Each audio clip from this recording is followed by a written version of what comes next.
Major earthquake in Chile on July 18, 2024 at 9:50 p.m. local time. A major magnitude 7.4 earthquake struck beneath a 16,000-foot elevation mountainous region of northeastern Chile. As the ground shook for several dozen seconds, many items were knocked off of shelves, hundreds of thousands of people were awoken, and liquefaction was modeled to have likely occurred in multiple areas.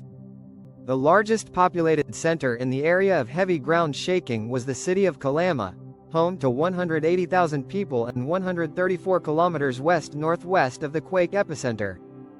Yet, despite the fact that Chile's largest earthquake in 8 years had just happened, the resulting damage was surprisingly light. The main reason for this lack of damage was the depth the earthquake occurred at. Generally speaking, the shallower an earthquake occurs at, the more damage it causes. Yet, in the case of this Chilean earthquake, it occurred not shallow in the crust, but instead deep in the upper mantle at depths of 117.4 kilometers or 72.9 miles. As a result, while shaking was felt over a broader area, it was less intense than it would have been at shallow depths. Thus, the current model provided by the U.S. Geological Survey suggesting between 1 and 10 fatalities and 10 and 100 million US dollars in damage may be incorrect. So, why did this earthquake occur? The magnitude 7.4 earthquake which struck what a earthquake caused classic example of an intraslab earthquake, being centered on the slab of the Nazca Plate in the upper mantle which is subducting underneath the South American plate. Due to the fact that many lighter minerals in the subducting slab experience partial melting, and the fact that increasing pressure occurs at increasing depths this slab gets denser and denser. The denser it gets, the more it sinks into the mantle, meaning deeper sections of the slab are pulled downwards at higher rates than shallower sections. This creates a form of extension, which causes stress to build up until it causes a normal fault to rupture and accommodate some of this movement.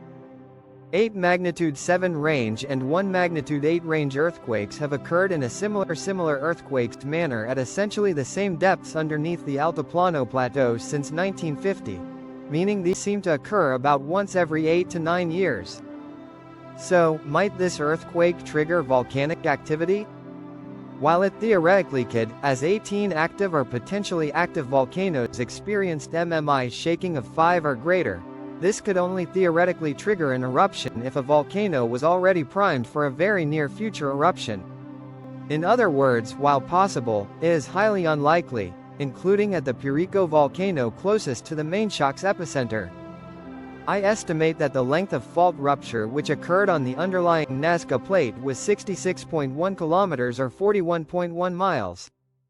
In the next few days to weeks, more aftershocks or earthquakes triggered by the main shock are likely to occur, with a 1/x frequency compared to the rate of aftershocks on day 1 with x representing the number of days which have passed since the main quake starting with a value of 1.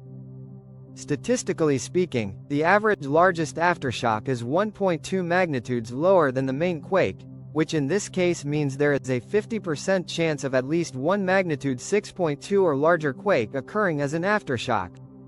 So far, the largest aftershock was a magnitude 5.0 earthquake which struck 25 minutes after the main quake. As a final note, I would like to thank my new patron Larry Hancock for supporting this channel.